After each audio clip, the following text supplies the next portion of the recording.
நாமக்கல் மாவட்ட ஒருங்கிணைந்த நீதிமன்ற வளாகத்தில் மாவட்ட முதன்மை நீதிபதி திரு ஆர் குருமூர்த்தி தலைமையில் சமரச நாள் விழா கொண்டாடப்பட்டது.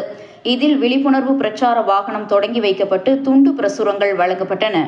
தமிழ்நாடு மாநில சமரச மையம் சார்பில் தமிழகத்தில் உள்ள நீதிமன்றங்களில் சமரச தீர்வு நாள் குறித்த விழிப்புணர்வு நிகழ்ச்சிகள் நடைபெற்றன. அதன் ஒரு பகுதியாக நாமக்கல் மாவட்ட சமரச மையம் சார்பில் மாவட்ட ஒருங்கிணைந்த நீதிமன்ற வளாகத்தில் நடைபெற்ற நிகழ்ச்சியில் கலந்து கொண்ட மாவட்ட முதன்மை நீதிபதி ஆர் குருமூர்த்தி சமரச நாள் விழிப்புணர்வு பேரணியை கொடியசைத்து தொடங்கி வைத்தார். நீதிமன்ற வளாகத்தில் குழுமியிருந்த மக்களிடம் சமரசம் நாடுவீர் என்ற தலைப்பிலான விழிப்புணர்வு துண்டு பிரசுரங்களை வழங்கினார். மேலும் நீதிமன்ற வளாகத்தில் சமரச தீர்வுகள் தொடர்பான விழிப்புணர்வு பிரச்சார வாகனத்தையும் அவர் பார்வையிட்டார்.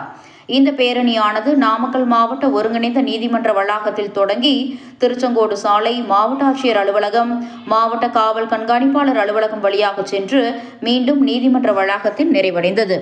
இந்த பேரணியில் கலந்து கொண்ட மாவட்ட அரசு சட்டக்கல்லூரி மாணவ மாணவிகள் பதாகைகளை ஏந்தி சென்று மாவட்ட நீதிமன்றத்தால் வழங்கப்படும் தீர்வுகள் குறித்த விழிப்புணர்வை ஏற்படுத்தினர். மேலும் மாவட்ட சமரச தீர்வு மையத்தில் நடைபெற்ற நிகழ்ச்சியில் சார்பு நீதிபதி, மாவட்ட சட்டப்பணிகள் ஆணைக்குழு செயலாளர் ஜி.கே. வேலுமயில் சமரச தீர்வு மையத்தின் பணிகள், சமரச தீர்வு வழிமுறைகள் குறித்து சட்ட கல்லூரி மாணவ மாணவிகளுக்கு விளக்கம் அளித்தார். இந்த நிகழ்ச்சியில் நாமக்கல் மாவட்ட குடும்ப நல நீதிமன்ற நீதிபதி எம். பாலகுமார், நீதிபதிகள், மாவட்ட அரசு சட்டக்கல்லூரி மாணவ மாணவிகள், சமரச தீர்வு மைய பணியாளர்கள் உள்ளிட்டோர் கலந்து கொண்டனர். அவங்களுக்கு போய் சொல்லணும்னா அதை பற்றி நம்ம ஃபஸ்ட்டு தெளிவாகிக்கணும். சரிங்களா? இதில் எத்தனை பேருக்கு மீடியேஷனுங்கிற வார்த்தையை பார்த்துருக்கீங்க, படிச்சிருக்கீங்க? அதான் டவுட் இருக்கா? நீங்கள் தெரிஞ்சு வச்சிருக்கீங்க மீடியேஷன். திருச்செங்கோடு புதிய பேருந்து நிலையம் அருகே உள்ள அம்மன் குளத்தை சுற்றியுள்ள நடைபாதையை தூய்மை செய்யும் பணியில் நகராட்சி துப்புரவு பணியாளர்கள் ஒட்டுமொத்த தூய்மை பணியில் ஈடுபட்டனர். தூய்மை பணியை நகர்மன்ற தலைவர் நளினி சுரேஷ் பாபு, நகராட்சி ஆணையாளர் அருள் ஆகியோர் பார்வையிட்டனர். நாமக்கல் மாவட்டம் திருச்செங்கோடு நகரின் மையப்பகுதியில் அம்மன் குளம் அமைந்துள்ளது. இந்த அம்மன் குளத்தை சுற்றி நடைபயிற்சி மேற்கொள்ளும் வகையில் நடைமேடை அமைக்கப்பட்டுள்ளது. இந்த நடைபயிற்சி பாதையை ஏராளமான பொதுமக்கள் பயன்படுத்தி வருகின்றனர். காலையிலும் மாலையிலும் நடைபயிற்சியும் செய்கிறார்கள். இந்த நடைமேடையில் புல், பூண்டு முளைத்துள்ளதாக நகராட்சி நிர்வாகத்திற்கு வந்த தகவலை தொடர்ந்து அம்மன் குளம் நடைமேடை சுத்தப்படுத்தும் பணி நடைபெற்றது. நகராட்சியில் உள்ள துப்புரவு பணியாளர்கள் அனைவரும் இந்த பணியில் ஈடுபடுத்தப்பட்டனர்.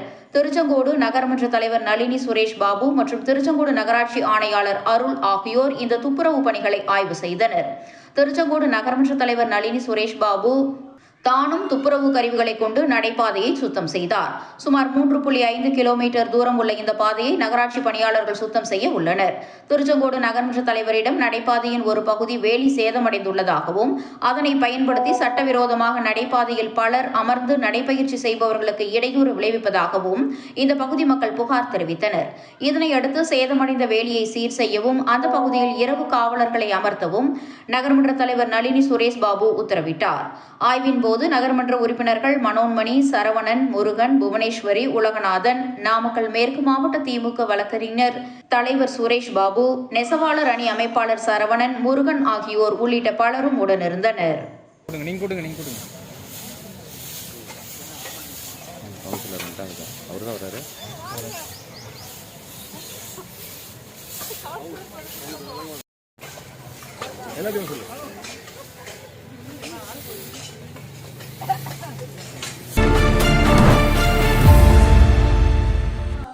இந்தியாவுக்கு வழிகாட்டும் விதமாக மாநில அரசின் உரிமையை நிலைநாட்ட உச்சநீதிமன்றத்தில் வரலாற்று சிறப்புமிக்க தீர்ப்பை பெற்றுத்தந்த மாண்புமிகு தமிழ்நாடு முதலமைச்சர் அவர்களுக்கு நன்றி தெரிவித்து பாராட்டு நாமக்கல் கிழக்கு மாவட்ட திமுக செயற்குழு கூட்டம் மற்றும் மாவட்ட இளைஞரணி அறிமுக கூட்டத்தில் பலத்த கைத்தட்டலுடன் தீர்மானம். நாமக்கல் கிழக்கு மாவட்ட திமுக செயற்குழு கூட்டம் மற்றும் மாவட்ட இளைஞரணி புதிய நிர்வாகி அறிமுக கூட்டம் நாமக்கல் கிழக்கு மாவட்ட செயலாளரும் திமுக மாநில அவை உறுப்பினருமான திரு KRN ராஜேஷ்குமார் தலைமையில் நாமக்கல்லில் நடைபெற்றது. இந்த கூட்டத்தில் சிறப்பு தீர்மானம் ஒருமனதாக பலத்த கைத்தட்டலுடன் நிறைவேற்றப்பட்டது. இந்தியாவுக்கு வழிகாட்டும் விதமாக மாநில அரசின் உரிமையை நிலைநாட்ட உச்சநீதிமன்றத்தில் வரலாற்று சிறப்புமிக்க தீர்ப்பை பெற்றுத்தந்த மாண்புமிகு தமிழ்நாடு முதலமைச்சர் அவர்களுக்கு நன்றிகளும் பாராட்டுகளும் தெரிவித்துக் கொள்வதாக தீர்மானம் நிறைவேற்றப்பட்டது. மேலும் தமிழ்நாடு சட்டமன்றத்தில் நிறைவேற்றப்படும் தீர்மானம் மற்றும் சட்டம் முன்வரைவுகளுக்கு ஒப்புதல் வழங்காமல் சர்வாதிகாரமாக செயல்பட்ட ஆளுநருக்கு எதிராக உச்சநீதிமன்றம் நேற்றைய தினம் வரலாறு சிறப்புமிக்க தீர்ப்பினை வழங்கி மாநில அரசாங்கம் அனுப்பி வைக்கின்ற கோப்புகளுக்கு ஒப்புதல் வழங்க கால நிர்ணயம் செய்யப்பட்டுள்ளது. மேலும் நிலுவையில் உள்ள 10 மசோதாக்களுக்கு உச்சநீதிமன்றம் ஒப்புதல் வழங்கியுள்ளது. தமிழ்நாடு ஆளுநருக்கு எதிராக தமிழ்நாடு அரசு தொடர்ந்த வழக்கில் இதுவரை நடக்காத வரலாற்று சிறப்புமிக்க சம்பவம் நடந்துள்ளது. இந்தியாவுக்கே வழிகாட்டும் விதமாக மாநில அரசின் உரிமையை நிலைநாட்ட உச்சநீதிமன்றத்தில் வரலாற்று சிறப்புமிக்க தீர்ப்பை பெற்றுத்தந்த மாண்புமிகு தமிழ்நாடு முதலமைச்சர் அவர்களுக்கு நன்றிகளும் பாராட்டுகளும், உறுதுணையாக இருந்த இளைஞர் நலன் மற்றும் விளையாட்டு மேம்பாட்டுத்துறை அமைச்சர், தமிழ்நாடு முதலமைச்சர், துணை முதலமைச்சர் அவர்களுக்கும் நன்றி. நாமக்கல் கிழக்கு மாவட்ட செயலாளர் KRN ராஜேஷ்குமார் தீர்மானத்தினை படிக்க அனைவரும் பலத்த கைத்தட்டலுடன் ஒருமனதாக நிறைவேற்றினர். திமுக செய்தி தொடர்பு இணை செயலாளர் தமிழன் பிரசன்னா, சமூக வலைதள பயிற்சியாளர் இளமாறன், மாநில இளைஞரணி துணை செயலாளர்கள் ஸ்ரீனிவாசன், ஆனந்தகுமார், திமுக மாநில மகளிர் தொண்டரணி செயலாளர் ராணி, மாவட்ட அவைத்தலைவர் மணிமாறன் மற்றும் ஒன்றிய, நகர, பேரூர் கழக செயலாளர்கள், இளைஞரணி நிர்வாகிகள் என பலரும் உடனிருந்தனர். நாமக்கல் கிழக்கு மாவட்ட திராவிட முன்னேற்ற கழகத்தினுடைய செயற்குழு மற்றும் மாவட்ட இளைஞரின் சார்பாகவும் சிறப்பு தீர்மானம் வாசிக்கப்படுகிறது. இந்தியாவுக்கே வழிகாட்டும் விதமாக மாநில அரசின் உரிமையை நிலைநாட்ட உச்ச நீதிமன்றத்தில் வரலாற்று சிறப்புமிக்க தீர்ப்பை பெற்றுத்தந்த மாண்புமிகு தமிழ்நாடு முதலமைச்சர் அவர்களுக்கு நன்றிகளும் பாராட்டும். தமிழ்நாடு சட்டமன்றத்தில் நிறைவேற்றப்படும் தீர்மானம் மற்றும் சட்ட முன் வரைவுகளுக்கு ஒப்புதல் வழங்காமல் சர்வதிகாரமாக செயல்பட்ட ஆளுநருக்கு எதிராக உச்ச நீதிமன்றம் நேற்றைய தினம் வரலாற்று சிறப்புமிக்க தீர்ப்பினை வழங்கி மாநில அரசாங்கம் அனுப்பி வைக்கின்ற கோப்புகளுக்கு ஒப்புதல் வழங்க கால நிர்ணயம் செய்துள்ளது. மேலும் நிலுவையில் உள்ள 10 மசோதாக்களுக்கு உச்ச நீதிமன்றம் தாமாகவே முன்வந்து ஒப்புதல் வழங்கியுள்ளது. தமிழ்நாடு ஆளுநருக்கு எதிராக தமிழ்நாடு அரசு தொடர்ந்த வழக்கில் இதுவரை நடக்காத வரலாற்று சிறப்புமிக்க சம்பவம் நடந்துள்ளது. இந்தியாவுக்கே வழிகாட்டும் விதமாக மாநில அரசின் உரிமையை நிலைநாட்ட உச்ச நீதிமன்றத்தில் வரலாற்று சிறப்புமிக்க இந்த தீர்ப்பை பெற்றுத்தந்த மாண்புமிகு தமிழ்நாடு முதலமைச்சர் அவர்களுக்கும் நன்றிகளும் பாராட்டுகளும் இந்த கூட்டம் தெரிவித்துக் கொள்கிறது. மேலும் இதற்கு உறுதுணையாக இருந்த இளைஞர் நலன் மற்றும் விளையாட்டுத்துறை அமைச்சரும் மற்றும் தமிழ்நாடு அரசின் துணை முதலமைச்சருமான அண்ணன் அவர்களுக்கும் இந்த கூட்டம் நன்றியும் பாராட்டும் தெரிவித்துள்ளது. பலத்த கரகோஷம் எழுப்பி இந்த தீர்மானத்தை நிறைவேற்றி தருமாறு கேட்டுக்கொள்கிறேன்.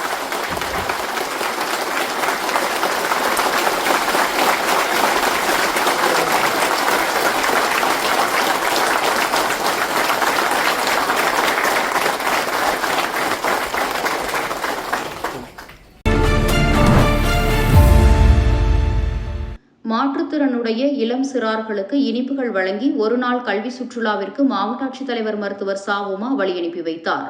தமிழ்நாடு சுற்று வளர்ச்சிக் கழகம், தமிழ்நாடு சுற்றுலா வளர்ச்சிக் கழகம் மற்றும் மாற்றுத்திறனாளிகள் நலத்துறை சார்பில் மாற்றுத்திறனுடைய இளம் சிறார்களுக்கான ஒருநாள் கல்வி சுற்றுலா அழைத்துச் செல்லும் நிகழ்ச்சி மாவட்ட ஆட்சியர் அலுவலக வளாகத்தில் நடைபெற்றது.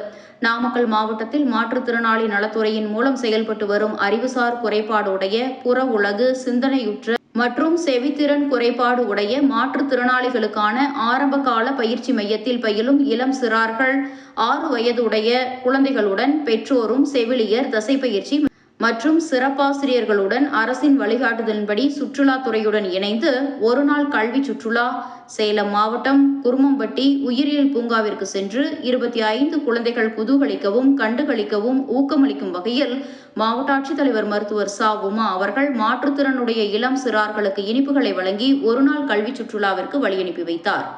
இந்த நிகழ்ச்சியில் மாநகராட்சி ஆணையாளர் திருமதி ரா மகேஸ்வரி, மாவட்ட மாற்றுத்திறனாளிகள் நல அலுவலர் திருமதி கலைச்செல்வி, மாவட்ட சுற்றுலா அலுவலர் திரு மு அபராஜிதன் உட்பட அரசு துறை அலுவலர்கள் பலர் கலந்து கொண்டனர். ராசிபுரம் அருகே கோவில் தேர் திருவிழாவின் போது 2 நாட்கள் நடைபெறும் சிறப்பு குற்றவியல் நீதிமன்றம். நாமக்கல் மாவட்டம் ராசிபுரம் அடுத்த புதுப்பட்டி ஸ்ரீ துலுக்க சூடாமணி அம்மன் திருக்கோவிலானது அமைந்துள்ளது. இக்கோவிலில் வருடம்தோறும் பங்குனி மாதம் தேர் திருவிழாவானது நடைபெறுவது வழக்கம். இந்த ஆண்டும் கொடியேற்றத்துடன் தொடங்கிய திருவிழாவில் திருத்தேரை வடம் பிடித்து இழுக்கும் நிகழ்ச்சியானது நடைபெற்றது. ஊர் முக்கிய பிரமுகர்களின் முன்னிலையில் மற்றும் குற்றவியல் நீதிமன்ற நீதிபதி மோகனப்பிரியா உள்ளிட்டோர் காலை 11 மணிக்கு தேரை வடம் பிடித்து துவக்கி வைத்தனர். இதில் ஆண்கள், பெண்கள், குழந்தைகள் உள்ளிட்ட சுற்றுவட்டார பகுதியிலிருந்து சுமார் 1000க்கும் மேற்பட்டோர் பொதுமக்கள் கலந்து கொண்டு திருத்தேரை வடம் பிடித்து இழுத்துச் சென்றனர். தேரில் பின்புறம் பக்தர்கள் மஞ்சள், வெள்ளை நிற ஆடைகளை அணிந்து கையில் வேப்பிலையுடன் உருளை தாண்டம் போட்டு தங்களது நேர்த்திக் கடனை செலுத்தினர். இத்திருவிழாவின் போது நிலுவையில் உள்ள குற்ற வழக்குகள் மற்றும் திருவிழாவின் போது நடைபெறும் திருட்டு, கொள்ளை உள்ளிட்ட சம்பவங்களை தடுக்கும் நோக்கத்திற்காகவும் அங்கு நடைபெறும் குற்றங்களை விசாரித்து அன்றே தீர்ப்பு வழங்கும் நோக்கத்திற்காகவும் திருவிழாவின் போது ராசிபுரத்தில் இயங்கி வரும் குற்றவியல் நீதிமன்றமானது 2 ஆண்டுகள் புதுப்பட்டியில் உள்ள அரசு துவக்கப்பள்ளியில் ஆங்கிலேயர் காலத்திலிருந்து பல வருடமாக இன்று வரை தொடர்ந்து நடைபெற்று வருகிறது. இதன் அடிப்படையில் இன்று நடைபெற்ற சிறப்பு நீதிமன்றத்தில் சட்டவிரோதமாக மது விற்பனையில் ஈடுபட்ட 6 நபர்களுக்கு தலா 1000 ரூபாய் வீதம் 6000 ரூபாய் அபராதம் விதித்து குற்றவியல் நீதிமன்ற நீதிபதி மோகனப்பிரியா தீர்ப்பளித்தார். புதுப்பட்டி தேர் திருவிழாவின் போது ஆங்கிலேயர் காலத்திலிருந்து குற்றவியல் சிறப்பு நீதிமன்றமானது செயல்படுவது குறிப்பிடத்தக்கது.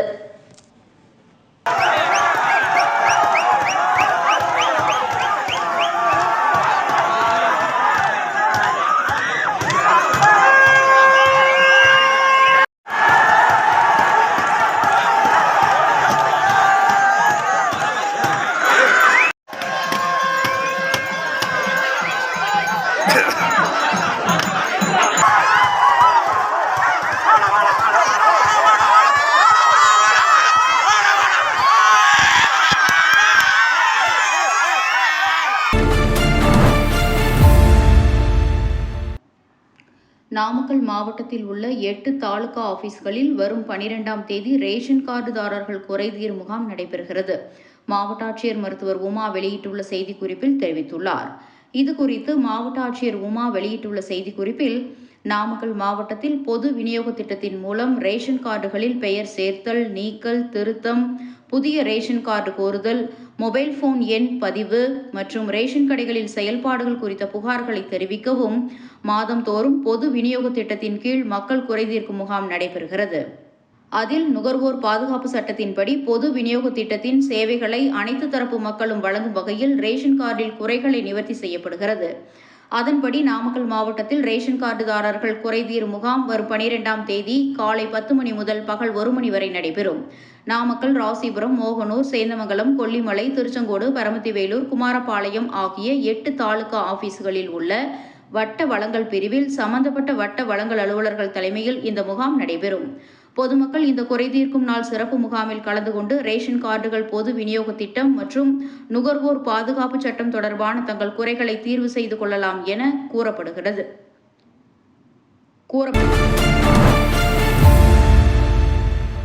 ஆண்டாபுரத்தில் மின்சாரம் தாக்கி 3 பேர் உயிரிழப்பு ஏற்பட்ட சம்பவம் தொடர்பாக அஜாக்கிரதையாக கம்பிவேலி அமைத்த விவசாயி கைது செய்யப்பட்டுள்ளார். நாமக்கல் மாவட்டம் மோகனூர் தாலுகா ஆண்டாபுரத்தைச் சேர்ந்த செல்வம், அவரது மனைவி இளஞ்சியம் தம்பதியினரின் 2வது மகன் அருள், அவருக்கு திருமணமாகி சுஜித் என்ற மகனும் ஐவிழி என்ற மகளும் இருந்தனர். செல்வம் தனது நண்பரான சுப்பிரமணி என்பவருக்கு சொந்தமான 2 ஏக்கர் நிலத்தை குத்தகைக்கு பிடித்து விவசாயம் செய்து வருகிறார். இந்த நிலையில் கடந்த 7ஆம் தேதி விவசாய தோட்டத்திற்கு செல்வம் அவரது மனைவி இளஞ்சியம் பேரன் பேத்திகளுடன் தண்ணீர் பாய்ச்ச சென்றார். அவரது விவசாய தோட்டத்தை ஒட்டியபடி சுப்பிரமணியின் விவசாய நிலம் உள்ளது. அந்த நிலத்திற்கு அருகில் உள்ள மின் கம்பத்தில் ஒரு பகுதியை இணைத்தவாறு சுப்பிரமணி கம்பிவேலி அமைத்திருந்தார். கடந்த 6ஆம் தேதி அந்த பகுதியில் காற்றுடன் பெய்த மழையால் மின்கம்பத்தில் பொருத்தப்பட்டிருந்த கம்பியிலிருந்து மின்வேலியில் மின்சாரம் பாய்ந்துள்ளது. அன்று மாலை 3:30 மணிக்கு இளஞ்சியம் தனது பேரன் சுஜித், பேத்தி ஐவிழி ஆகியோருடன் சுப்பிரமணியின் விவசாய நிலத்தை ஒட்டியவாறு உள்ள வரப்பில் நடந்து வீட்டுக்கு சென்றனர். அப்போது அருகில் இருந்த கம்பி வேலியில் கைப்பட்டு 3 பேரும் சம்பவ இடத்திலேயே பரிதாபமாக உயிரிழந்தனர். இந்த நிலையில் அஜாக்கிரதையாக கம்பிவேலி அமைத்ததால் தான் மின்சாரம் தாக்கி 3 பேர் உயிரிழந்தனர். அதனால் கம்பிவேலி அமைத்த விவசாயி சுப்பிரமணியை கைது செய்ய வேண்டும். அசால்ட்டாக இருந்த மின்வாரிய அலுவலர்கள், ஊழியர்கள் மீது நடவடிக்கை எடுக்க வேண்டும் என வலியுறுத்தி உயிரிழந்தவர்களின் உறவினர்கள் கோரிக்கை வைத்தனர். இதனைத் தொடர்ந்து விவசாய நிலத்தில் போடப்பட்ட கம்பி வேலி அகற்றப்பட்டது. மேலும் பாட்டி, பேரன், பேத்தி என 3 பேர் இறப்புக்கு காரணமாக அஜாக்கிரதையாக கம்பி வேலி அமைத்த விவசாயி சுப்பிரமணியை மோகனூர் காவல்துறையினர் கைது செய்து